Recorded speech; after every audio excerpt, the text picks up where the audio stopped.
Everyone की हाल है जी ਤੁਹਾਡੇ ਸਾਰਿਆਂ ਦਾ ਹੋਪ ਕਰਦੀ ਹਾਂ ਤੁਸੀਂ ਸਾਰੇ ਵਧੀਆ ਹੋਵੋਗੇ so welcome back to my channel guys so ਅੱਜ ਦੀ ਤੁਹਾਡੇ ਲਈ ਇਹ ਵੀਡੀਓ ਲੈ ਕੇ ਆਈ ਆ ਬੇਸਿਕਲੀ ਟਰੈਵਲ ਦੇ ਉੱਤੇ ਕਿਉਂਕਿ ਹੁਣ ਰੀਸੈਂਟਲੀ ਜੋ ਸਿਚੁਏਸ਼ਨ ਚੱਲ ਰਹੀ ਹੈ ਤਾਂ ਉਹਦੇ ਵਿੱਚ ਦੇਖਿਆ ਜਾਵੇ ਸਟੂਡੈਂਟ ਕਾਫੀ ਪਰੇਸ਼ਾਨ ਨੇ ਕਾਫੀ ਲਾਈਕ ਕਨਫਿਊਜ਼ ਵੀ ਨੇ ਕਿ ਕਿੰਨਾ ਟਰੈਵਲ ਕਰੀਏ ਕੀ ਸਟਾਪੇਜ ਹੋਣਗੇ डायरैक्ट है या इनडायरैक्ट फ्लाइट्स है सो इदा के काफ़ी स्टूडेंट ਨੂੰ डाउट्स ने तो वो काफ़ी इस रिलेटेड क्वेश्चन भी पूछ रहे हैं सो मैं सोचा कि तुहाडे नाल क्यों ना यह वीडियो शेयर की जाए बिकॉज क्योंकि हुणे रिसेंटली मेरे नाल मेरी रूममेट आई है सो लास्ट वीक ही मेरी रूममेट आई है सो न्यू है कैनेडा ਦੇ ਵਿੱਚ ਇੰਡੀਆ ਤੋਂ ਇਹਨਾਂ ਨੇ ਲਾਸਟ ਵੀਕ ਟਰੈਵਲ ਕਰਕੇ ਇੱਥੇ ਪਹੁੰਚੇ ਤੇ ਇਹਨਾਂ ਨਾਲ ਕਿਹੜੀ ਇਹਨਾਂ ਨੂੰ ਪ੍ਰੋਬਲਮਸ ਜਿਹੜੀਆਂ ਹੈਗੀਆਂ ਫੇਸ ਕਰਨੀਆਂ ਪਈਆਂ ਕਿਸ ਤਰ੍ਹਾਂ ਇੱਥੇ ਟਰੈਵਲ ਕੀਤਾ ਸਟਾਪ ਸੀਗੇ ਜਾਂ ਡਾਇਰੈਕਟ ਆਏ ਹੈ ਉਸ ਰਿਲੇਟਡ ਅੱਜ ਅਸੀਂ ਤੁਹਾਡੇ ਸਾਰਿਆਂ ਨਾਲ ਗੱਲਾਂ ਕਰਾਂਗੇ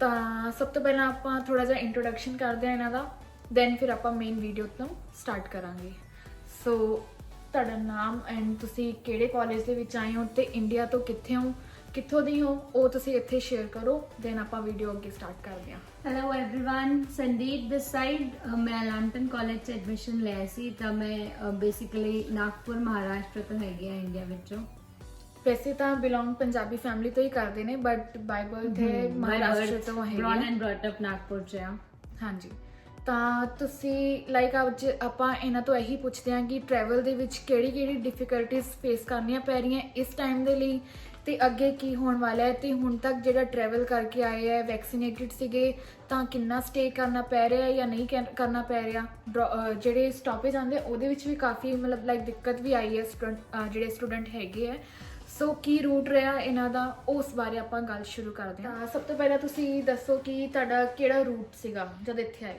ਮੇਰਾ ਰੂਟ ਸੀ ਪਹਿਲਾਂ ਮੁੰਬਈ ਟੂ ਮਸਕਟ ਦੇ ਵਿੱਚ ਸਾਡਾ ਲੇਓਵਰ ਸੀ 4 ਆਵਰਸ ਦਾ ਫਿਰ ਅਸੀਂ ਕਾਇਰੋ 2 ਡੇ ਸਟੇ ਸੀ ਤਾਂ ਕਿ ਸਾਡਾ ਆਰਟੀਪੀਸੀਆਰ ਟੈਸਟ ਵਗੈਰਾ ਹੋ ਜਾਵੇ ਉਹਦੀ ਰਿਪੋਰਟ ਆ ਜਾਵੇ ਐਂਡ ਦੈਨ ਫਿਰ ਉਸ ਤੋਂ ਬਾਅਦ ਡਾਇਰੈਕਟ ਟੋਰਾਂਟੋ ਸੀ ਅੱਛਾ ਤਾਂ ਆਲਮੋਸਟ 3 ਜਗ੍ਹਾ ਹਾਲਟ ਲੈ ਕੇ ਫਿਰ ਟੋਰਾਂਟੋ ठीक है वही जो ਹੁਣ ਮੇਰੇ ਖਿਆਲ ਨਾਲ ਡਾਇਰੈਕਟ ਫਲਾਈਟਸ ਹੈਗੀਆਂ ਉਹ ਬਿਲਕੁਲ ਹੀ ਬੰਦ ਕਰਤੇ ਗਏ ਟੋਟਲੀ ਬੰਦ ਹੈ ਪਹਿਲਾਂ ਮੇਰੀ ਸੀ ਐਮਿਰੇਟ ਸੀ ਮੇਰੀ ਮਤਲਬ ਦਿੱਲੀ ਤੋਂ ਦੁਬਈ ਐਂਡ ਦੁਬਈ ਤੋਂ ਟੋਰਾਂਟੋ ਡਾਇਰੈਕਟ ਬਟ ਉਹ ਹਰ ਵਾਰੀ ਰੀਸਕੇਡਿਊਲ ਹੁੰਦੀ ਜਾ ਰਹੀ ਸੀ I guess last 3rd of May ਤੋਂ ਲੈ ਕੇ ਮੇਰੀ ਟਿਕਟਾਂ ਘੱਟੋ ਘੱਟ 5 ਵਾਰੀ ਰੀਸਕੇਡਿਊਲ ਹੋ ਗਈ ਸੀ ਤਾਂ ਫਿਰ ਮੈਂ ਉਹ ਟਿਕਟ ਕੈਂਸਲ ਕਰਵਾ ਕੇ ਇਨਡਾਇਰੈਕਟ ਰੂਟ ਲਿਆ ਹੁਣ ਬਹੁਤ ਚੱਲ ਰਿਹਾ ਹੈ ਰੀਆ ਟਰੈਵਲਸ ਦਾ ਮੈਂ ਉਹਨਾਂ ਵਿੱਚੋਂ ਉਹਨਾਂ ਦੇ ਕੋਈ ਇੱਕ ਏਜੰਟ ਤੋਂ ਬੁੱਕ ਕਰਵਾਈ ਸੀ ਆਪਣੀ ਟਿਕਟ ਤਾਂ ਮੈਨੂੰ ਹੁਣ ਜਿਵੇਂ ਰੀਆ ਟਰੈਵਲਸ ਬਹੁਤ ਚੱਲ ਰਿਹਾ ਹੈ ਤਾਂ ਮੈਂ ਉਹਨਾਂ ਤੋਂ ਹੀ ਬੁੱਕ ਕਰਵਾਈ ਸੀ ਮੇਰੀ ਇੱਕ ਫਰੈਂਡ ਹੈ ਜਿਹੜੀ ਵਾਇਆ ਮੈਕਸੀਕੋ 2 of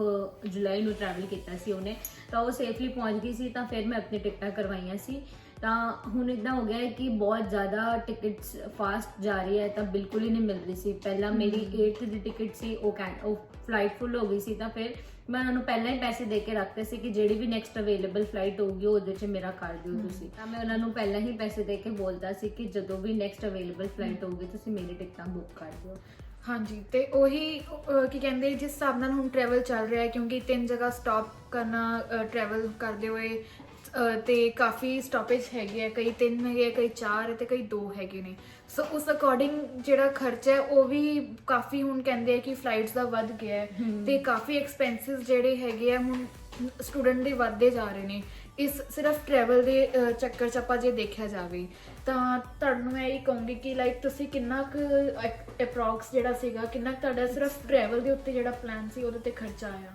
ਜਿਹੜੀ ਹੁਣ ਮੈਂ ਬੁੱਕ ਕਰਾਈ ਸੀ ਉਹ ਪੂਰੀ ਏਜੰਟ ਵੱਲੋਂ ਹੀ ਸੀਗੀ ਤਾਂ ਸਾਰਾ ਕੁਝ ਸਾਨੂੰ ਮੁੰਬਈ 에ਅਰਪੋਰਟ ਤੋਂ ਲੈ ਕੇ ਜਦੋਂ ਤੱਕ ਅਸੀਂ ਟੋਰਾਂਟੋ ਨਹੀਂ ਪਹੁੰਚੇ ਉਦੋਂ ਤੱਕ ਦਾ ਪੂਰਾ ਐਕਸਪੈਂਸ ਇਨਕਲੂਡਡ ਸੀ ਉਹਦੇ 'ਚ ਆਰਟੀਪੀਸੀਆਰ ਟੈਸਟ ਇਨਕਲੂਡਡ ਸੀ ਫਲਾਈਟਸ ਦੀ ਮੀਲਸ ਇਨਕਲੂਡਡ ਸੀ ਤੇ ਨਾਲੇ ਜਿਹੜਾ ਅਸੀਂ ਕਾਇਰੋ 에ਅਰਪੋਰਟ ਰੁਕੇ ਸੀ ਕਾਇਰੋ 'ਚ ਜਿਹੜੇ ਹੋਟਲ ਤੇ ਸਟੇ ਸੀ ਸਾਡਾ ਉਹ ਵੀ ਸੀ ਟੋਟਲ ਉਹਦੇ 'ਚ ਜਿਹੜਾ ਫੂਡ ਸੀ 3 ਟਾਈਮ ਦਾ ਉਹ ਸਾਰਾ ਕੁਝ ਮਿਲਾ ਕੇ ਪੂਰਾ ਉਹਨਾਂ ਨੇ ਕੰਪਲੀਟ ਪੈਕੇਜ ਬਣਾਇਆ ਸੀ ਬੱਚਿਆਂ ਲਈ ਤਾਂ ਕਿ ਹੁਣ ਜਿਹੜਾ ਮਤਲਬ ਏਜੰਟ ਜਿਹੜੇ ਹੈਗੇ ਉਹ ਡਾਇਰੈਕਟ ਪੈਕੇजेस ਬਣਾ ਕੇ ਦੇ ਰਹੇ ਆ ਜਿਹਦੇ ਵਿੱਚ ਆਪਣਾ ਰਹਿਣ ਦਾ ਵੀ ਤੇ ਕੋਵਿਡ ਦਾ ਵੀ ਤੇ ਖਾਣ ਦਾ ਸਾਰਾ ਹੀ ਇਨਕਲੂਡਡ ਹੋਏਗਾ ਮੈਂ ਪਹਿਲਾਂ ਆਪਣੇ ਵੱਲੋਂ ਸੋਚ ਰਹੀ ਸੀ ਕਿ ਆਪੇ ਹੀ ਕਰਾ ਲੈਂਦੀ ਹੈ, ਏਜੰਟ ਵੱਲੋਂ ਨਹੀਂ ਕਰਾਉਂਦੇ, ਬਟ ਅਗੇਨ ਉਹ ਬਹੁਤ ਜ਼ਿਆਦਾ ਰਿਸਕੀ ਸੀ। ਔਰ ਹੁਣ ਜਿਵੇਂ ਏਜੰਟ ਨੇ ਕਰਾਇਆ ਤਾਂ ਸਾਰਾ ਕੁਝ ਹਰ 에ਅਰਪੋਰਟ 'ਚ ਉਹਨਾਂ ਦੀ ਹੈਲਪ ਸੀ, ਉਹਨਾਂ ਦੀ ਫੈਸਿਲਿਟੀ ਸੀ, ਤਾਂ ਸਾਨੂੰ ਕੋਈ ਪ੍ਰੋਬਲਮ ਨਹੀਂ ਆਈ। ਉਹਨਾਂ ਦੇ ਬੰਦੇ ਸਾਨੂੰ ਹਰ ਜਗ੍ਹਾ ਮਿਲ ਰਹੇ ਸੀ, ਤਾਂ ਇਸ ਲਈ ਮੈਂ ਏਜੰਟ ਵੱਲੋਂ ਕਰਾਇਆ। ਔਰ ਫਿਰ ਜਦੋਂ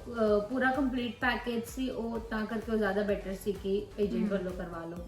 हाँ, क्योंकि एजेंट ਦੀ ਹੈਲਪ ਦੇ ਨਾਲ ਚੱਲਣਾ ਹੁਣ ਇਸ ਟਾਈਮ ਤੇ ਜ਼ਿਆਦਾ ਬੈਟਰ ਹੈ। ਔਰ ਕਿਉਂਕਿ ਆਪ ਨੂੰ ਹਜੇ ਖੁਦ ਨਹੀਂ ਪਤਾ ਹੁੰਦਾ ਕਿ ਕੀ ਨੈਕਸਟ ਅਪਡੇਟਸ ਆਉਣ ਵਾਲੀਆਂ ਹੈ। ਸਟੂਡੈਂਟ ਇसी ਚੱਕਰ ਦੇ ਵਿੱਚ ਆ ਕੇ ਕਾਫੀ ਕਨਫਿਊਜ਼ ਵੀ ਹੈਗੇ ਨੇ, ਤਾਂ ਕਰਕੇ ਏਜੰਟ ਦੀ ਹੈਲਪ ਲੈਣਾ ਇਸ ਟਾਈਮ ਤੇ ਤਾਂ ਉਹ ਕਾਫੀ ਬੈਟਰ ਹੈ ਮੇਰੇ ਹਿਸਾਬ ਨਾਲ ਤਾਂ। ਜਿਵੇਂ ਕਿ ਸਾਡਾ ਪੂਰਾ ਮੁੰਬਈ ਤੋਂ ਲੈ ਕੇ ਟੋਰਾਂਟੋ ਤੱਕ ਟਰੈਵਲ ਏਜੰਟ ਨੇ ਕੀਤਾ ਸੀ, ਤਾਂ ਮੇਰਾ ਪੂਰਾ ਪੈਕੇਜ ਬਣਿਆ ਸੀ 1,70,000 ਦਾ ਕੰਪਲੀਟ ਪੈਕੇਜ ਸੀ ਸਾਡਾ, ਜਿਹਦੇ 'ਚ ਸਭ ਕੁਝ ਇਨਕਲੂਡਡ ਸੀ। ਸਾਰੀ flights, food, hotel stay, hotel ਦਾ ਰੋਟੀ, RT-PCR ਟੈਸਟ, ਹਰ ਇੱਕ ਚੀਜ਼ ਇਨਕਲੂਡਡ ਸੀ ਉਹਦੇ 'ਚ। ਅੱਛਾ, ਤੇ ਲਾਈਕ ਹੁਣ ਇਸ ਟਾਈਮ ਤੇ ਜਿਹੜੇ ਕਿ ਫਲਾਈਟਸ ਜਿਹੜਾ ਸਾਰਾ ਐਕਸਪੈਂਸ ਇੰਨਾ ਜ਼ਿਆਦਾ ਵਧ ਗਿਆ ਹੈ, ਕਿਉਂਕਿ ਜਦ ਮੈਂ ਆਈ ਸੀ ਉਦੋਂ ਵੀ ਲਾਈਕ ਉਦੋਂ ਕੀ ਕਹਿੰਦੇ ਕੋਵਿਡ ਸਿਚੁਏਸ਼ਨ ਹੀ ਸੀਗੀ। ਮੈਂ ਇਸੀ ਮਾਰਚ ਜਿਵੇਂ ਆਈ ਹਾਂ, ਤੇ ਉਸ ਟਾਈਮ ਤੇ ਇੰਨਾ ਐਕਸਪੈਂਸ ਨਹੀਂ ਸੀ, ਕਿਉਂਕਿ ਸਿਰਫ ਉੱਥੇ ਆਪਣੀ ਕੀ ਕਹਿੰਦੇ ਹੋਟਲ ਦਾ ਸੀਗਾ ਤੇ ਆਪਣੀ ਫਲਾਈਟ ਦਾ ਸੀਗਾ। ਮੈਂ ਮੰਨਦੀ ਹਾਂ ਉਦੋਂ ਵੀ 1 ਲੱਖ ਸੀਗਾ ਅਰਾਊਂਡ, ਬਟ ਹੁਣ ਇਹਨਾਂ ਨੇ ਕਾਫੀ ਐਕਸਪੈਂਸਿਸ ਇੰਨੇ ਵਧਾਤੇ ਹੈ। ਤੇ ਮੇਰੇ ਖਿਆਲ ਨਾਲ ਤਾਂ ਹੁਣ ਰੂਟਸ ਵੀ ਕਾਫੀ ਆ ਚੁੱਕੇ ਨੇ। ਮੇਰੇ ਖਿਆਲ ਨਾਲ 3 ਮੇਨ ਰੂਟਸ ਚੱਲਦੇ ਪਏ ਨੇ, ਮੈਕਸੀਕੋ, ਮਸਕਟ ਤੇ ਇੱਕ ਸਰਬੀਆ ਚੱਲਦਾ ਪਿਆ ਹੈ। ਤੇ ਇਸ ਤੋਂ ਇਲਾਵਾ ਵੀ ਕੋਈ ਰੂਟਸ ਨੇ ਜਿਹੜੇ ਬਹੁਤ ਹੁਣ ਤਾਂ ਕਾਫੀ ਰੂਟਸ ਓਪਨ ਹੋ ਗਏ ਆ, ਜਿਵੇਂ ਲੋਕੀ ਅਲਬੇਨੀਆ ਤੋਂ ਆ ਰਿਹਾ, ਹੁਣ ਤਾਂ ਕਤਾਰ, ਦੋਹਾ ਆ ਸਭ ਵੀ ਸਟਾਰਟ ਕਰਤਾ ਹੈ ਉਹਨਾਂ ਨੇ। ਤਾਂ ਬਥੇਰੇ ਰੂਟਸ ਹੈ, ਬਟ ਸਾਡੇ ਟਾਈਮ ਜਦੋਂ ਸੀ ਉਦੋਂ ਕਾਇਰੋ ਇੱਕਦਮ ਨया ਓਪਨ ਹੋਇਆ ਸੀ, ਤਾਂ ਕਰਕੇ ਮੈਂ ਆਪਟ ਕੀਤਾ। ਕਿਉਂਕਿ ਜਿਵੇਂ ਪਿਛਲੇ ਪਤਾ ਹੀ ਹੈ ਕੈਂਸਲ ਹੋਈ ਜਾ ਰਹੇ ਸੀ ਜਿਹੜੇ ਰੂਟ, ਇਥੋਪੀਆ ਵਗੈਰਾ ਨੋਨ ਹੋ ਗਏ ਸੀ, ਤਾਂ ਉਹ ਕੈਂਸਲ ਹੋ ਰਹੇ ਸੀ, ਤਾਂ ਕਰਕੇ ਫਿਰ ਮੈਂ ਕਾਇਰੋ ਆਪਟ ਕੀਤਾ ਸੀ। ਅੱਛਾ, ਤੇ ਕੀ ਕਹਿੰਦੇ ਤੁਹਾਡਾ ਜਿਹੜਾ ਟਰੈਵਲ ਐਕਸਪੀਰੀਅੰਸ ਸੀ ਉਹ ਥੋੜਾ ਦੱਸੋ ਕਿ ਜਿਹੜੇ ਇੱਥੇ ਸਟਾਪੇਜ ਜਿਹੜੇ ਤੁਹਾਨੂੰ ਰਹਿਣਾ ਪਿਆ ਉੱਥੇ, ਤੇ ਤੁਹਾਡਾ ਉੱਥੇ ਜਿਹੜਾ ਕੋਵਿਡ ਟੈਸਟ ਵੀ ਹੋਇਆ, ਵੈਕਸੀਨੇਟਡ ਹੋਣ ਤੋਂ ਬਾਅਦ ਵੀ ਕੋਵਿਡ ਟੈਸਟ ਉੱਥੇ ਲਿੱਤੇ ਜਾ ਰਹੇ ਹੈ? ਹਾਂ, ਇਵਨ ਇਫ ਅਗਰ ਫੁੱਲੀ ਵੈਕਸੀਨੇਟਡ ਹੈ ਤਾਂ ਵੀ। ਮਸਕਟ ਤਾਂ ਸਾਡਾ 4 ਆਵਰਸ ਦਾ ਲੇਓਵਰ ਹੀ ਸੀ, ਤਾਂ ਉਹਦੇ 'ਚ ਸਾਨੂੰ ਕੁਝ ਨਹੀਂ ਕੀਤਾ। ਸਾਡੇ ਚੈੱਕ ਇਨ ਬੈਗਸ ਵਗੈਰਾ ਵੀ ਉਹ ਫਲਾਈਟ ਵਾਲਿਆਂ ਨੇ ਹੀ ਸਾਰਾ ਕੁਝ ਕੀਤਾ। ਅਸੀਂ ਸਿਰਫ ਮਸਕਟ 에ਅਰਪੋਰਟ 'ਚ ਆਪਣੇ ਕੇਬਿਨ ਬੈਗਸ ਲੈ ਕੇ ਬਾਹਰ ਆਏ, 4 ਘੰਟੇ ਰੁਕ ਕੇ ਉੱਥੇ 에ਅਰਪੋਰਟ 'ਚ ਹੀ ਅੰਦਰ ਰੁਕਣਾ। ਸਾਨੂੰ ਸਾਰੀ ਫੈਸਿਲਿਟੀ ਸੀ, ਸਭ ਕੁਝ ਮਸਕਟ 'ਚ, ਸਾਨੂੰ ਕੋਈ ਵੀ ਪ੍ਰੋਬਲਮ ਨਹੀਂ ਹੈ। ਆਰਾਮ ਨਾਲ ਚਾਰਜਿੰਗ ਹੋ ਰਹੀ ਸੀ, ਤਾਂ ਫੂਡ ਵਗੈਰਾ ਵੀ ਅਵੇਲੇਬਲ ਸੀ। ਇੱਕ ਗੱਲ ਜਿਹੜੀ ਮੈਂ ਬੋਲਣਾ ਚਾਹੂੰਗੀ ਕਿ ਲੋਕੀ ਅਗਰ ਆ ਰਹੇ ਇਦਾਂ ਇੰਡਾਇਰੈਕਟ ਰੂਟ ਤੋਂ, ਤਾਂ ਇੱਕ ਆਪਣੇ ਨਾਲ ਕੁਝ ਅਮਾਉਂਟ ਆਫ $US ਰੱਖੇ, ਕਿਉਂਕਿ ਉਹ ਹਰ 에ਅਰਪੋਰਟ 'ਚ $US ਲੈ ਲੈਂਦੇ ਆ, ਕੈਨੇਡੀਅਨ ਡਾਲਰ ਐਕਸੈਪਟ ਨਹੀਂ ਕਰਦੇ। ਤਾਂ ਇੱਕ ਗੱਲ ਰੱਖ ਲਈਏ ਧਿਆਨ ਨਾਲ ਕਿ $US ਰੱਖੀਏ। $US ਜਿਹੜੇ ਆ ਉਹ ਕਿਸੇ ਵੀ 에ਅਰਪੋਰਟ ਤੇ ਯੂਜ਼ ਹੋ ਸਕਦੇ ਆ, ਤਾਂ ਇੱਕ ਆਪਣੇ ਕੋਲ ਬੈਕਅਪ ਲਈ ਐਜ਼ ਐਨ ਰੱਖ ਲਈਏ। ਅਗਰ ਕੁਝ ਖਾਣਾ ਪਿਆ ਜਾਂ ਕੁਝ ਨਾ ਚਾਹੁੰਦੇ ਹੋਏ ਵੀ ਕੋਈ ਐਮਰਜੈਂਸੀ ਨੀਡ ਲੱਗ ਗਈ, ਤਾਂ ਅਸੀਂ ਆ ਗਲਤੀ ਕੀਤੀ ਸੀ, ਤਾਂ ਅੱਗੇ ਜਿਹੜੇ ਆ ਰਹੇ ਆ ਉਹਨਾਂ ਲਈ ਹੈਲਪ ਹੋਏਗੀ। ਬਿਲਕੁਲ $US ਰੱਖ। ਤੇ ਜਦੋਂ ਤੁਸੀਂ ਇੱਥੇ ਕਾਇਰੋ ਦੇ ਵਿੱਚ ਪਹੁੰਚੇ ਤਾਂ ਤੁਸੀਂ ਕਿਹਾ ਕਿ ਮੇਰੀ 6 ਆਵਰ ਦਾ ਸਟੇ ਸੀਗਾ ਕਾਇਰੋ ਦੇ ਵਿੱਚ। ਕਾਇਰੋ ਸਾਡਾ 2 ਡੇਜ਼ ਦਾ ਸਟੇ ਸੀ। ਅੱਛਾ, 2 ਡੇਜ਼ ਦਾ। ਮਸਕਟ ਸਾਡਾ 4 ਆਵਰਸ ਦਾ ਲੇਓਵਰ ਸੀ। ਓਕੇ, ਪਹਿਲਾਂ ਮੁੰਬਈ ਤੋਂ ਮਸਕਟ ਪਹੁੰਚੇ, 4 ਘੰਟੇ ਰੁਕੇ, ਫਿਰ 4 ਘੰਟੇ ਤੋਂ ਬਾਅਦ ਵਾਪਸ ਮਸਕਟ ਤੋਂ ਸਾਡੀ ਕਾਇਰੋ ਦੀ ਸੇਮ ਡੇ ਦੀ ਫਲਾਈਟ ਸੀ।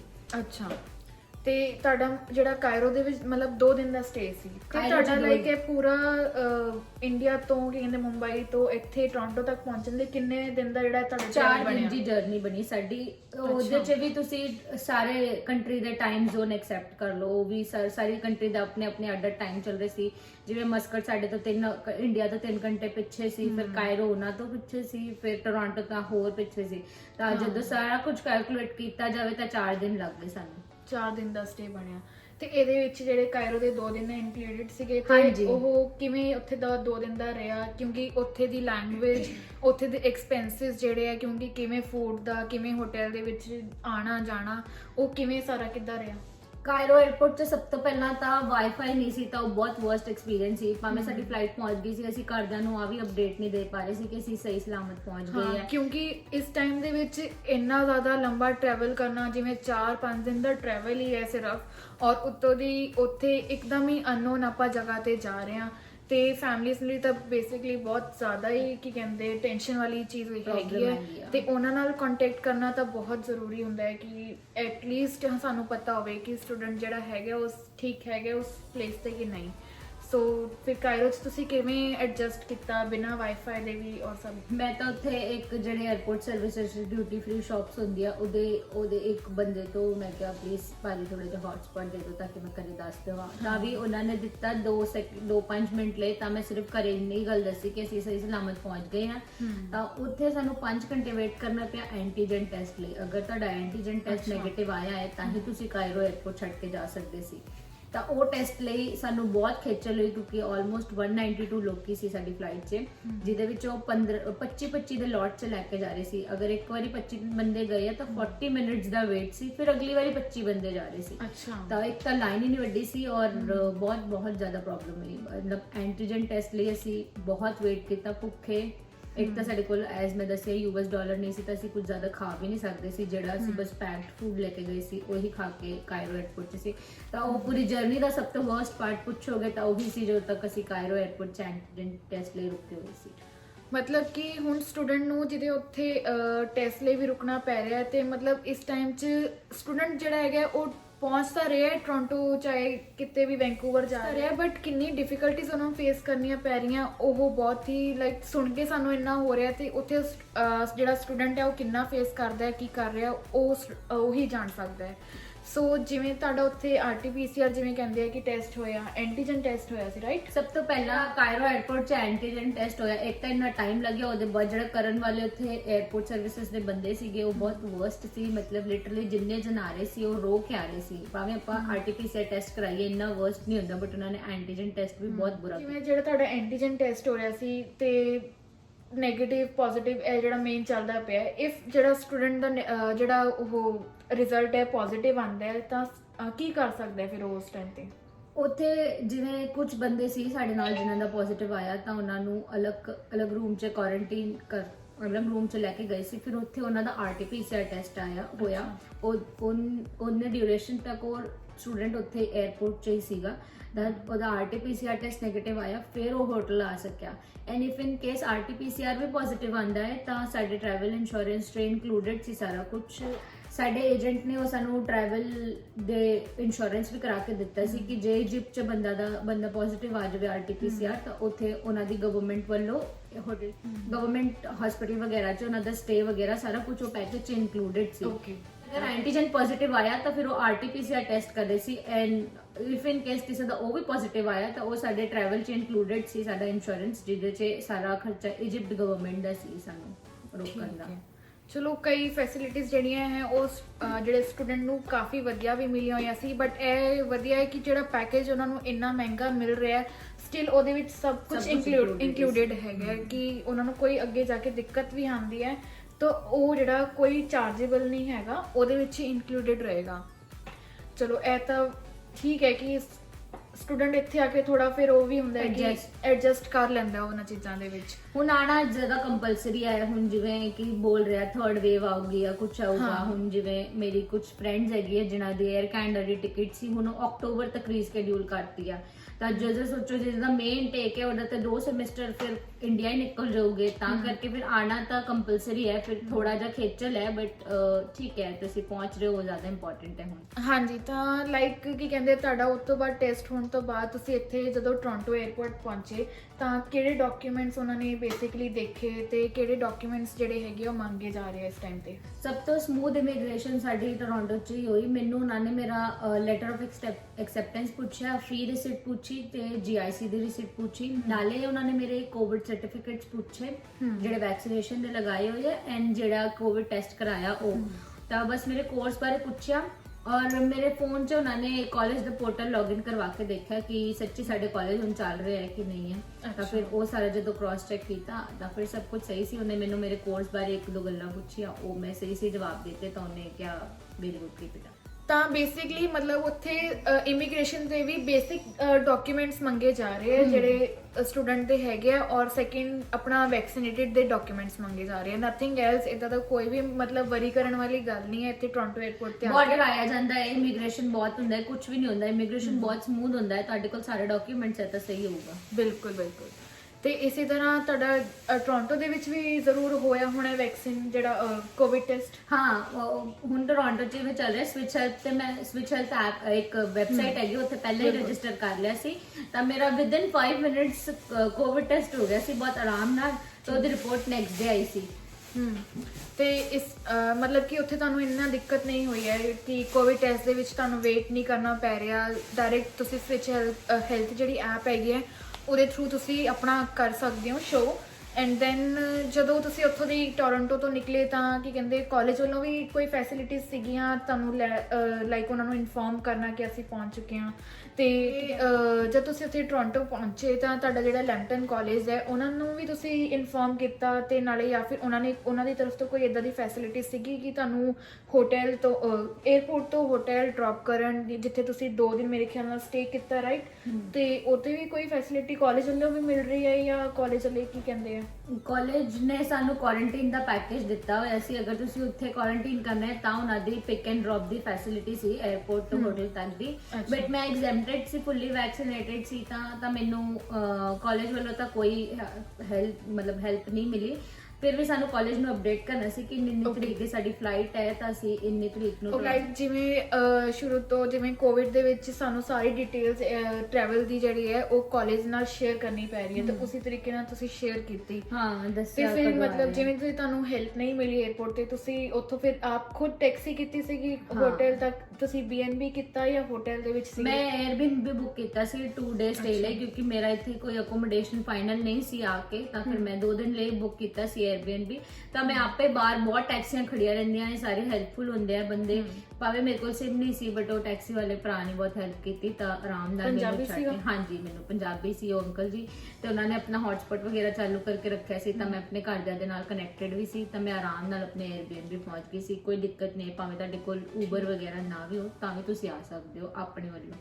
ਲਾਈਕ ਓਵਰਆਲ ਦੇਖਿਆ ਜਾਵੇ ਤਾਂ ਡਿਫਿਕਲਟੀਜ਼ ਹੱਦ ਤੱਕ ਜਿਵੇਂ ਕਿ ਥੋੜੀ ਫੇਸ ਕਰਨੀਆਂ ਪੈ ਰਹੀਆਂ, ਬਟ ਇਹ ਕਿ ਆਪਾਂ ਐਂਡ 'ਚ ਆਪਾਂ ਇਹ ਕਹਿ ਸਕਦੇ ਹਾਂ ਕਿ ਜਿਹੜਾ ਸਟੂਡੈਂਟ ਹੈ ਉਹ ਇੰਡੀਆ ਤੋਂ ਇੱਥੇ ਆ ਰਿਹਾ ਹੈ ਤੇ ਕਿਉਂਕਿ ਅੱਗੇ ਜਾ ਕੇ ਕੀ ਹੋਣਾ ਹੁਣ ਆਪਾਂ ਕੁਝ ਨਹੀਂ ਕਹਿ ਸਕਦੇ। ਸੋ ਉਸ ਅਕੋਰਡਿੰਗ ਜਿਵੇਂ ਸਟੂਡੈਂਟ ਦਾ ਬਣਦਾ ਹੈ ਮੇਰੇ ਖਿਆਲ ਨਾਲ ਉਹਨੂੰ ਟਰੈਵਲ ਕਰ ਲੈਣਾ ਚਾਹੀਦਾ ਹੈ ਕਿਉਂਕਿ ਇੱਥੇ ਕੈਨੇਡਾ ਦੇ ਵਿੱਚ ਕਾਫੀ ਚੀਜ਼ਾਂ ਹੁਣ ਓਪਨ ਹੋ ਗਈਆਂ, ਸਭ ਨਾਰਮਲ ਹੋ ਰਿਹਾ ਹੈ। ਮੇਬੀ ਅੱਗੇ ਆਉਣ ਵਾਲੇ ਟਾਈਮ ਦੇ ਵਿੱਚ ਜਿਹੜਾ ਕਾਲਜ ਹੈ ਉਹ ਵੀ ਖੁੱਲ ਜਾਣ, ਜਿਹੜਾ ਇਹ ਸੈਪਟੈਂਬਰ ਇਨਟੇਕ ਜਾਂ ਅਕਤੂਬਰ ਦੇ ਵਿੱਚ ਜਾਂ ਮੇਬੀ ਜਨਵਰੀ ਦੇ ਵਿੱਚ ਵੀ, ਤਾਂ ਕਿ ਇੱਥੇ ਤਾਂ ਮੇਰੇ ਖਿਆਲ ਨਾਲ ਸਟੂਡੈਂਟ ਨੂੰ ਆ ਕੇ ਕੋਈ ਪ੍ਰੋਬਲਮ ਨਹੀਂ ਹੋਣੀ। ਬਸ ਜਿਹੜਾ ਉਹ ਪ੍ਰੋਬਲਮ ਹੈਗੀ ਹੈ ਜਾਂ ਡਿਫਿਕਲਟੀਜ਼ ਫੇਸ ਕਰਨੀਆਂ ਪੈਣੀਆਂ ਉਹ ਹੈ ਸਿਰਫ ਟਰੈਵਲ ਦੇ ਵਿੱਚ। ਉਹ ਵੀ ਥੋੜਾ ਜਿਹਾ ਪ੍ਰੋਬਲਮ ਹੈਗੀ ਆ, ਫੂਡ ਐਂਡ ਆਲ ਚੇਂਜ ਹੁੰਦਾ ਹੈ, ਬਸ ਉਨਾ ਕੁ ਹੈ। ਥੋੜਾ ਸੈਟਲ ਹੋਣ ਨੂੰ ਟਾਈਮ ਲੱਗਦਾ ਹੀ ਹੈ। ਜਿਵੇਂ ਤੁਸੀਂ ਜਿਵੇਂ ਇਹ ਲਾਸਟ ਵੀਕ ਹੀ ਆਏ ਇੱਥੇ ਤੇ ਹਜੇ ਤੱਕ ਵੀ ਥੋੜਾ ਜਿਹਾ ਸੈਟਲ ਹੋ ਰਹੇ ਨੇ, ਆਪਣੇ ਡੇਲੀ ਰੂਟੀਨ ਦੇ ਵਿੱਚ ਆ ਰਹੇ ਨੇ ਤੇ ਮੇਰੇ ਖਿਆਲ ਨਾਲ ਇੰਨਾ ਤਾਂ ਟਾਈਮ ਲੱਗ ਹੀ ਜਾਂਦਾ ਜਿਹੜੇ ਸਟੂਡੈਂਟ ਹੁੰਦੇ ਆ। ਮੈਨੂੰ ਵੀ ਲੱਗਿਆ ਸੀ, ਮੈਨੂੰ ਸੀਗਾ ਕਿ 14 ਡੇਜ਼ ਦਾ ਕੁਆਰੰਟਾਈਨ ਕਰਨਾ ਸੀਗਾ। ਸੋ ਉਸ ਟਾਈਮ ਦੇ ਵਿੱਚ ਮੈਂ ਆਪਣੇ ਆਪ ਨੂੰ ਥੋੜਾ ਸੈਟਲ ਕਰ ਚੁੱਕੀ ਸੀਗੀ ਤੇ ਕੁਝ ਬਾਹਰ ਆ ਕੇ ਜਦ ਮੈਂ ਘੁੰਮੀ ਫਿਰੀ ਰਹੀ ਤਾਂ ਮੈਨੂੰ ਕਾਫੀ ਚੀਜ਼ਾਂ ਦਾ ਪਤਾ ਲੱਗਿਆ। ਸੋ ਹਜੇ ਤਾਂ ਫਿਲਹਾਲ ਇਹ ਆਪਣੇ ਬੇਸਿਕ ਚੀਜ਼ਾਂ ਕੰਪਲੀਟ ਕਰਦੇ ਪਏ ਨੇ, ਲਾਈਕ ਬੈਂਕ ਦੀ ਜਿਹੜੇ ਕੰਮ ਹੁੰਦੇ ਨੇ, ਹੋਰ ਆਪਣੇ ਸਿਮ ਦੇ ਕੰਮ ਹੋ ਗਏ, ਇਹ ਸਾਰੇ ਜਿਹੜੇ ਬੇਸਿਕ ਕੰਮ ਨੇ ਇਹ ਕਰਦੇ ਪਏ ਨੇ। ਸੋ ਨਾਲ ਦੇ ਨਾਲ ਜੌਬਸ ਵੀ ਲੱਭਦੇ ਪਏ ਆ। ਮੇਰੇ ਖਿਆਲ ਨਾਲ ਇਹਨੂੰ ਜੌਬਸ ਦੀ ਆਫਰ ਵੀ ਆਉਣ ਲੱਗ ਗਈਆਂ ਸੀ ਰਾਈਟ? ਕੁਝ ਬੋਲ ਰਹੇ ਸੀ, ਮਤਲਬ ਕੁਝ ਮੇਰੇ ਕਾਲਜ ਵੱਲੋਂ ਨਹੀਂ ਸੈੱਟ ਹੋ ਰਿਹਾ ਸੀ ਟਾਈਮਿੰਗ ਦੇ ਹਿਸਾਬ ਨਾਲ, ਕੁਝ ਉਹਨਾਂ ਨੂੰ ਨਹੀਂ ਹੋ ਰਿਹਾ ਸੀ ਤਾਂ ਹਲੇ ਤੱਕ ਤਾਂ ਇੱਥੇ ਇਹ ਹੈ ਕਿ ਜੌਬਸ ਮਿਲਣ ਦਾ ਮੇਰੇ ਹਿਸਾਬ ਨਾਲ ਤਾਂ ਕੋਈ ਦਿੱਕਤ ਨਹੀਂ ਹੈ, ਜੌਬਸ ਮਿਲ ਜਾਂਦੀਆਂ ਤੇ ਕਿਉਂਕਿ ਤੁਸੀਂ ਹੁਣੇ ਤੁਹਾਡੇ ਸਾਹਮਣੇ ਹੀ ਐਗਜ਼ਾਮਪਲ ਬੈਠਾ ਹੈ, ਇਹ ਹਜੇ ਲਾਸਟ ਵੀਕ ਆਇਆ, ਇਹਨਾਂ ਨੂੰ ਹੀ ਆਫਰਸ ਆਉਣ ਲੱਗ ਗਈਆਂ ਸੀ ਜੌਬਸ ਦੀ ਕਿਉਂਕਿ ਇਹਨਾਂ ਨੇ ਕਾਫੀ ਜਗ੍ਹਾ ਆਨਲਾਈਨ ਹੀ ਅਪਲਾਈ ਕਰ ਲਿਆ ਸੀਗਾ। ਸੋ ਕੰਮ ਦੀ ਕੋਈ ਇੱਥੇ ਦਿੱਕਤ ਨਹੀਂ ਹੁੰਦੀ ਹੈ। ਇੱਥੇ ਬੇਸਿਕਲੀ ਡਿਪੈਂਡ ਹੁੰਦਾ ਹੈ ਸਟੂਡੈਂਟ ਦੇ ਉੱਤੇ ਕਿ ਉਹ ਕਿਵੇਂ ਟਾਈਮਿੰਗ ਦੇ ਅਕੋਰਡਿੰਗ ਚੱਲਦਾ ਹੈ ਤੇ ਉਹ ਕਿਸ ਟਾਈਮ ਤੇ ਕੰਮ ਕਰ ਸਕਦਾ ਹੈ। ਸੋ ਅਗਰ ਕਲਾਸਿਸ ਆਪਣੇ ਕਾਲਜ ਤੋਂ ਰਿਲੇਟਡ ਦੇਖ ਕੇ ਉਹ ਅਗਰ ਦੇਖੇ ਤਾਂ ਉਹਨੂੰ ਈਜ਼ੀਲੀ ਇੱਥੇ ਕੰਮ ਮਿਲ ਸਕਦਾ ਹੈ। ਸੋ ਮੇਰੇ ਹਿਸਾਬ ਨਾਲ ਸਟੂਡੈਂਟ ਦਾ ਇੱਥੇ ਆਉਣਾ ਕੋਈ ਵੀ ਲਾਈਕ ਨੈਗੇਟਿਵ ਪੁਆਇੰਟ ਨਹੀਂ ਹੈਗਾ। ਆਰਾਮ ਨਾਲ ਬਿਨਾਂ ਕੋਈ ਪ੍ਰੋਬਲਮ ਦੇ ਉਹ ਇੱਥੇ ਆ ਸਕਦੇ ਆ। ਸੋ ਕੋਈ ਵਰੀ ਕਰਨ ਦੀ ਗੱਲ ਨਹੀਂ ਹੈਗੀ। ਮੇਰੇ ਹਿਸਾਬ ਨਾਲ ਤੁਸੀਂ ਆਓ ਔਰ ਇੱਥੇ ਆ ਕੇ ਤੁਸੀਂ ਦੇਖੋਗੇ ਤਾਂ ਤੁਹਾਨੂੰ ਬਿਲਕੁਲ ਹੀ ਆਪੋਜ਼ਿਟ ਲੱਗੇਗਾ। ਇੰਡੀਆ 'ਚ ਕਾਫੀ ਕੁਛ ਲਾਈਕ ਕਹਿ ਦਿੰਦੇ ਆ ਕਿ ਗੱਲਾਂ ਹੋ ਰਹੀਆਂ, ਟਰੈਵਲ ਬੰਦ ਹੈ ਜਾਂ ਕੁਛ ਕੋਵਿਡ ਕਰਕੇ ਜਾਂ ਵੈਕਸੀਨੇਟਡ ਨਹੀਂ ਹੈਗੇ। ਸੋ ਇਹ ਕੋਈ ਵੀ ਗੱਲ ਮੇਰੇ ਖਿਆਲ ਨਾਲ ਤਾਂ ਨਾ ਧਿਆਨ ਦੇਣਾ ਬੈਟਰ ਰਹੇਗਾ। ਫੁੱਲੀ ਵੈਕਸੀਨੇਟਡ ਹੋ ਤਾਂ ਤੁਸੀਂ ਆਰਾਮ ਨਾਲ ਟਰੈਵਲ ਕਰ ਸਕਦੇ ਹੋ, ਔਰ ਬਿਲਕੁਲ। ਫਿਰ ਇੱਥੇ ਆ ਕੇ ਵੀ ਤੁਹਾਨੂੰ ਕੋਈ ਕੁਆਰੰਟਾਈਨ ਨਹੀਂ। ਮੈਂ ਜਦੋਂ ਦੀ ਆਈ ਹਾਂ ਉਦੋਂ ਦੀ ਬਾਹਰ ਘੁੰਮ ਰਹੀ ਹਾਂ, ਕਿਸੇ ਨੂੰ ਕੋਈ ਮੈਨੂੰ ਕੋਈ ਕੁਆਰੰਟਾਈਨ ਦੀ ਨੀਡ ਨਹੀਂ ਲੱਗੀ। ਤਾਂ ਬਿਲਕੁਲ। ਆਰਾਮ ਨਾਲ ਆਪਾਂ ਜਾ ਸਕਦੇ ਹਾਂ, ਜੋ ਮਰਜ਼ੀ ਕੰਮ ਕਰਾਉਣਾ ਹੈ ਕਰਾ ਲਓ। Documentation and all. ਸੋ ਇਸੇ ਤਰ੍ਹਾਂ ਆਪਾਂ ਵੀਡੀਓ ਐਂਡ ਕਰਦੇ ਹਾਂ। ਮੇਰੇ ਹਿਸਾਬ ਨਾਲ ਤਾਂ ਕਾਫੀ ਤੁਹਾਡੇ ਡਾਊਟਸ ਇਸ ਵਿੱਚ ਕਲੀਅਰ ਹੋ ਜਾਣੇ ਚਾਹੀਦੇ ਆ। ਸੋ ਕੋਈ ਵੀ ਤੁਹਾਨੂੰ ਇਹਨਾਂ ਦੇ ਜਰਨੀ ਤੋਂ ਰਿਲੇਟਡ ਕੋਈ ਵੀ ਕੁਐਸਚਨ ਹੋਵੇ ਜਾਂ ਕੋਈ ਵੀ ਤੁਸੀਂ ਕਾਲਜ ਤੋਂ ਰਿਲੇਟਡ ਕੁਐਸਚਨ ਕਰਨਾ ਹੈ ਤਾਂ ਤੁਸੀਂ ਕਮੈਂਟ ਸੈਕਸ਼ਨ ਦੇ ਵਿੱਚ ਕਰੋ, ਤੇ ਨੈਕਸਟ ਆਉਣ ਵਾਲੀ ਵੀਡੀਓਜ਼ ਦੇ ਵਿੱਚ ਉਹ ਤੁਹਾਡੇ ਕੁਐਸਚਨਸ ਨੂੰ ਮੈਂ ਕਲੀਅਰ ਕਰੂੰਗੀ। ਸੋ ਹੁਣ ਅੱਜ ਕਰਦੇ ਹਾਂ ਵੀਡੀਓ ਨੂੰ ਐਂਡ, ਔਰ ਬਸ ਤੁਹਾਨੂੰ ਬੈਸਟ ਵਿਸ਼ੇਸ ਹੈ ਅੱਗੇ ਫਿਊਚਰ ਦੇ ਲਈ Thank ਕਿ you. ਹੁਣੇ ਸਟਾਰਟ ਹੋਏ ਹੋ। ਲਾਈਕ ਮੈਂ ਵੀ ਹਜੇ ਇੱਥੇ ਬੇਸਿਕਲੀ ਦੇਖਿਆ ਜਾਵੇ ਨਵੀਂ ਆ, ਮੈਂ ਵੀ ਕਾਫੀ ਕੁਝ ਦੇਖਿਆ ਤੇ ਹਜੇ ਮੇਰੇ ਲਈ ਤਾਂ ਬੇਸਿਕਲੀ ਕਾਫੀ ਕੁਝ ਦੇਖਣਾ ਬਚਿਆ ਹੋਇਆ, ਰਾਈਟ? ਤਾਂ ਇਕੱਠੇ ਦੇਖਾਂਗੇ ਆਪਾਂ। ਸੋ ਕੋਈ ਨਹੀਂ, ਹੁਣ ਪਾਰਟਨਰ ਮਿਲ ਗਿਆ ਮੈਨੂੰ ਤੇ ਕਾਫੀ ਆਪਾਂ ਅੱਗੇ ਨਵੀਆਂ ਵੀਡੀਓਜ਼ ਵੀ ਲੈ ਕੇ ਆਵਾਂਗੇ ਤੇ ਤੁਹਾਨੂੰ ਹੋਰ ਕਾਫੀ ਇੱਥੇ ਘੁਮਾਉਣਾ ਵੀ ਹੈ। ਆਪਾਂ ਲਾਸਟ ਸ਼ਾਪਿੰਗ ਵੀਡੀਓ ਵੀ ਕੀਤੀ ਸੀਗੀ ਤੇ ਉਹ ਵੀ ਕਾਫੀ ਤੁਸੀਂ ਪਸੰਦ ਕੀਤੀ, ਮੈਂ ਦੇਖਿਆ ਕਾਫੀ ਵਧੀਆ ਲਾਈਕਸ ਔਰ ਉੱਥੇ ਕਮੈਂਟਸ ਕੀਤੇ ਤੁਸੀਂ। ਇਸੇ ਤਰ੍ਹਾਂ ਇਸ ਵੀਡੀਓ ਨੂੰ ਵੀ ਤੁਸੀਂ ਲਾਈਕ ਸ਼ੇਅਰ ਤੇ ਕਮੈਂਟ ਜ਼ਰੂਰ ਕਰਨਾ। ਸੋ ਅੱਜ ਲਈ ਬਾਏ ਬਾਏ, ਮਿਲਦੇ ਆ ਨੈਕਸਟ ਵੀਡੀਓ 'ਚ। Bye bye. Travel safe, guys. Bye. Bye.